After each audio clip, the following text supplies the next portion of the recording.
Bismillahirrahmanirrahim. Assalamualaikum warahmatullahi wabarakatuh. Muslimin, muslimat, sahabat-sahabat, mudah-mudahan anda sentiasa ceria bahagia dan dirahmati Allah, dimurahkan rezeki oleh Allah Subhanahu wa taala. Muslimin yang saya mengenalkan, saya sahabat anda dalam motivasi, Abu Hasan Al-Asy'ari. Muslimin yang saya mengenalkan, ibadah ni amal ibadah kita kepada Allah, jangan hanya kita fokus kepada ibadah-ibadah yang besar-besar saja. Kita jangan hanya fokus kepada ibadah yang utama saja. Solat, puasa Ramadan, haji, umrah, khatam Al-Quran.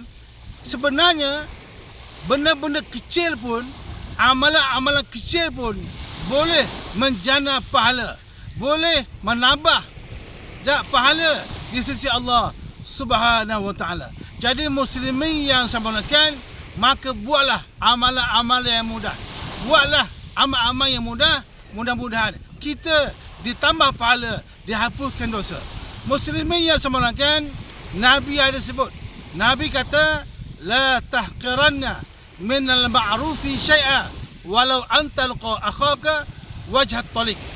Nabi sebut, janganlah kamu menganggap remeh amalan yang kecil, sekalipun kamu senyum kepada sahabat kamu yang kamu jumpa. Senyum, jumpa sahabat, senyum pun boleh pahala di sisi Allah Subhanahu wa taala. Jadi kita, hadis tadi hadis riwayat Imam Muslim.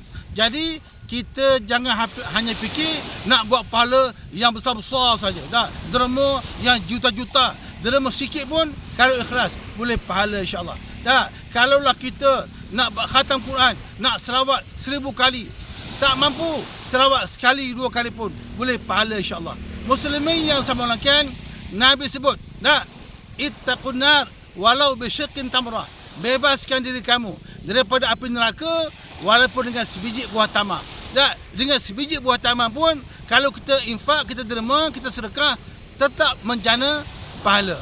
Jadi janganlah fikir nak derma tu sampai juta, 2 juta buat masjid. Derma sikit-sikit pun ikhlas insya-Allah. Masuk tabung masjid pun ikhlas walaupun RM1 boleh pahala.